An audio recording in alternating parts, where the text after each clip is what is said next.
everyone, it's Christmas time! So it's Christmas time, and on my wish list is a bunch of books.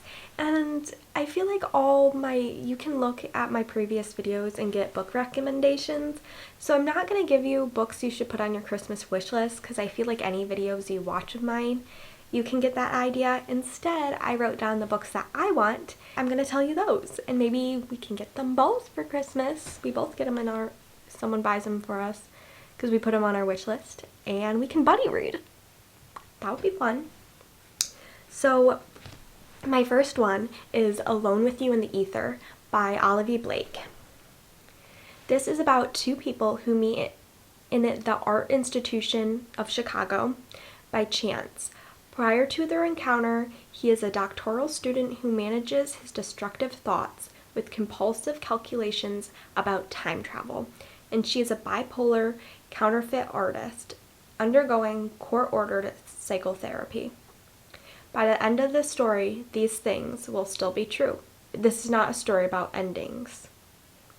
So there's a lot more about it, but that's just a brief synopsis of this book. It's a romance, but I've heard there's just so much more to it than just a normal romance. And I read my first Olivia Blake book a couple weeks ago, One for My Enemy, and I really loved her writing, and I gave that book a 4-star. It was so good. And I've just wanted to read Alone with You in the Ether for a long time because I've just heard amazing things about it. And I heard it has amazing mental health rep. Emily Wilde's Encyclopedia of Fairies. This is a low-risk fantasy.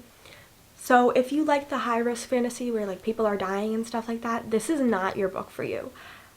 However, I found this really fascinating because it's about a professor that wants to write all things about fairies, and then she goes about trying to write an encyclopedia. I think she teams up with a guy to do this, and there's a little bit of a romance while they try to find the last fairies they need to write about. I just have always been a fairy girl. I loved all the Tinkerbell movies. I loved fairies when I was little, so it just interests me. All that kind of stuff. And I've been wanting to read this book for a while. I just have never bought it because there's just other books that I wanted to read them before this one. So I feel like if someone actually buys it for me and gives it to me, then I'm gonna likely read it, and I really want to. Okay, the fourth book I want to read is Dating You, Hating You by Christina Lauren. You guys already know Christina Lauren. They're one of my favorite authors. I love them so much. I've met them. They're great. So I want to go through their whole backlist and read everything they've ever written since I love them so much. And Dating You, Hating You is one of the books I have not read yet. This is about two people that have like an embarrassing, awkward meet up, but they hit it off right away.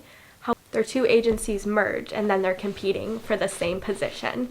So it's a little bit of a workplace rivalry romance, and I love those. Those are so fun to read. Like, all their books are so fun, so I really want to read that one. It is Jana Goes Wild by Farah Huron. I don't know if I pronounced that right. This caught my attention, honestly, because the cover is so cute. However, it does sound really interesting. I'll read you a little snippet of it because I don't think I can explain it right. Jana has never really fit in. Everyone always sees her as too aloof, too cool, too perfect. The one time she stepped out of her comfort zone, she ended up with a broken heart and a baby on the way. And, lesson learned, now she's a bridesmaid for a destination wedding in Serengeti National Park. I don't know if I pronounced that right. Sorry. And almost everyone she knows will be there. Her 5-year-old daughter, her mom, her friends, even her potential new boss. And of course, because who doesn't love surprises, her gorgeous but not to be trusted ex. So that's just a little snippet. That sounds so interesting. So the forced proximity, having to be together. Oh, makes me really want to read it. Next of Kin by Hannah Bottom Young. Bonham? I'm sorry, if any authors watch this, I don't think any will, but if I pronounce your name wrong, please don't get mad at me. I just can't talk. I don't know. Anyway, so Next of Kin by Hannah Bottom Young. This book looks so good, and it has romance of two people who are kind of involved with the foster care system, and that's just so interesting to me. I'm actually going to school for social work. That's a long story though, like long story. So it's just something that really, really interests me. So I want to read this book. Then I have Done and Dusted by Lila Sage. This blew up on TikTok because I think a TikToker was the one who wrote it, or maybe TikTok's how she showed her book. I'm not really sure on that one, but it blew up because a lot of people love cowboy romances. I personally have never read a cowboy romance. I know, I really need to read Heartless and Powerless and Reckless and that whole series. I have hiccups. I know I really have to read that series, which I'm going to. It's on Kindle Unlimited, so I'm going to. I don't know when. Probably next summer, because cowboy romance doesn't really seem like Christmas to me, but you never know. I read all types of books every season. So I do want to read those, but that's not what I'm asking for. I'm asking for Done and Dusted, which I think is a brother's best friend. I don't want to say that, because what if I'm wrong? But I heard really good things about it. And I know that another one is coming out soon. I think it's coming out next year, is the second book in the series. So it's Brothers Best Friends romance, and it's a cowboy romance. And yeah, I don't know, that just sounds so much fun. Then we have None Shall Sleep by Ellie Marney. This I heard is kind of similar to the Natural series, which I have up here, that's why I looked at it. Similar to the Natural series, as in it's young adults, or teenagers, I think it's teenagers, who are solving crime with the FBI. And I really want to read that because I love the Natural series, so obviously I want to get into that as well. Then I have Get a Life, Chloe Brown by Talia Hibbert. I've heard of Talia Hibbert before. I know she has a ton of books, young adult and adult. This one's an adult one because I prefer adult, but I've just heard this is a really fun romance. Should we see what it's about together? Because I actually have no idea. I heard Larry Reed's talk about it, and I like automatically put it on my wish list. Do I remember what she said about it? No, but I remember she liked it. I trust her. Plus it has a cat on the cover, so. Chloe Brown is a chronically ill computer geek with a goal and a plan and a list. After almost but not quite dying, she comes up with 6 directives to help her get a life. And she's already completed the first, finally moving out of her glamorous family's mansion. Okay, so she's going through and doing all her bucket list pretty much, and she meets a guy on the way, I think, or asks someone to help her out. So that sounds like so much fun. That's just such a unique plot for a book. I've never read anything like it, so it sounds really cool. 5 Survive by Holly Jackson. This is the same person who wrote The Good Girl's Guide to Murder. I did not like the whole series of that. I liked the first book. The second 2 I did not like. However, I've heard good things about this. It's about 6 people who they're on like a road trip. I think they're in an RV, and then they start getting shot at. So only 5 survive though. So someone dies. Yeah, it just looks super interesting. Then I have Tilly in Technicolor by Maisie Eddings. Again, this is a book that I picked up because of the cover, because the cover is just adorable, and it has someone taking a picture of someone, and I love photography, so I love reading people who are photographers. But again, let's look what this is about because I have no idea. Tilly is desperate for change. White-knuckling her way through high school with flawed executive functioning has left her burnt out and ready to start fresh. Working as an intern for her perfect older sister's startup isn't exactly how Tilly wanted to spend her summer.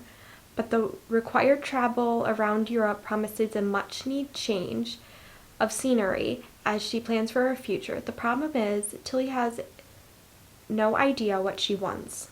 Oliver Clark knows exactly what he wants. His autism has often made it hard for him to form relationships with others, but his love for color theory and design allows him to feel deeply connected to the world around him. Plus, he has everything he needs: a best friend that gets him, placement into a prestigious design program, and a summer internship to build his resume. Everything is going as planned. That is, of course, until he suffers through the most disastrous international flight of his life, all turmoil stemming from lively Tilly. So, that sounds cute. Jade City by Fonda Lee. My uncle actually owns this book, and he said he's going to give it to me to read, but I don't know when, so we put it on my wish list anyway. This is a fantasy novel. I think it might be a little bit dystopian too, if I'm not wrong, and it's about a world who uses jade as their currency. And I love fantasy, and this one just sparked my attention because I've heard amazing things about it. Then I have House of Hollow by Crystal Sutherland. House of Hollow is a YA. However, I saw a TikTok showing like these are really good YA that like doesn't feel childish. So that caught my attention. So it seems like there's a lot of mystery in her family. Something's happened to her and her older sisters when they were younger, and they have like moon-shaped scars on their neck. And then one of their sister goes missing when she's 17. And I think it's her just putting these mysteries together and figuring it out, which sounds incredibly interesting. So that's why I put it on my wish list. Then I have The No-Show by Beth O'Leary. I heard this is not a romance really, it's a literary fiction. Even though Beth O'Leary does write romance, I've heard it's more of a literary fiction. It's about a guy that is dating the three of the same girls, and then they find out, and it's like that process. I read The Flat Share by Beth O'Leary, and I really loved that book. I loved her writing. It was just really fun. So I really want to read that. Plus, I feel like I heard there's a good plot twist in it. But don't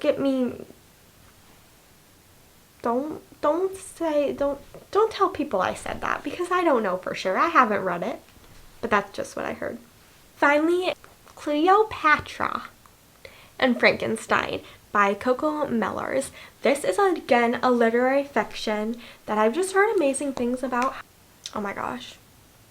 It just said for readers of Conversation with Friends. If you don't know, that's a Sally Rooney book, and I don't know if I can take a Sally Rooney book. Maybe this isn't for me. 24-year-old British painter Cleo has escaped from England to New York and still fighting her place in the sleepless city when a few months before her student visa ends, she meets Frank. 20 years older? In a self-made success, Frank's life is full of the excesses Cleo's lacks. He offers her a chance to be happy and a freedom to paint and the opportunity to apply for a green card, but their impulsive marriage irreversibly changes both their lives and the lives of those close to them in ways they never could have predicted. Each compulsively readable chapter explores the life of Cleo and Frank and an unforgettable cast of their closest friends and family as they grow up and grow older. Whether it's Cleo's best friend struggling to embrace his gender queerness in a wake of Cleo's marriage, or Frank's financially dependent sister arranging sugar daddy dates in the support herself after being cut off, or Cleo and Frank themselves as they discover the trials of marriage and mental illness. Each character is absorbing and painfully relatable as the last. As hilarious as it is, heartbreaking, entertaining as it is, deeply moving, Cleopatra and Frankenstein marks the end of a brilliant and bold new talent. Okay, so that actually sounds really interesting. I've never actually heard the full synopsis of it. I've only heard that it's really good, and it actually really does sound good. That sounds very interesting. It sounds a lot like, I don't want to compare it to this, but it does sound like Little Life, how you're like following someone through their life in New York City. Because that's what Little Life does too. It follows a group of guys as they like age and go through their life. So that's kind of what it sounds like as well, which is really interesting. So those are the books I'm asking for Christmas. Hopefully it gives you some ideas, and hopefully tell me if you get them, so maybe we could buddy read them if I get it too. If I don't get it and you tell me, I'll buy it and buddy read it anyway, because I would do that for you guys. I really would. You're welcome. I know. Such a big heart. Okay. I'm joking. Please don't take me seriously. Anyway, those are the books on my wish list. I hope it gave you some ideas, and we'll see you again soon. Bye.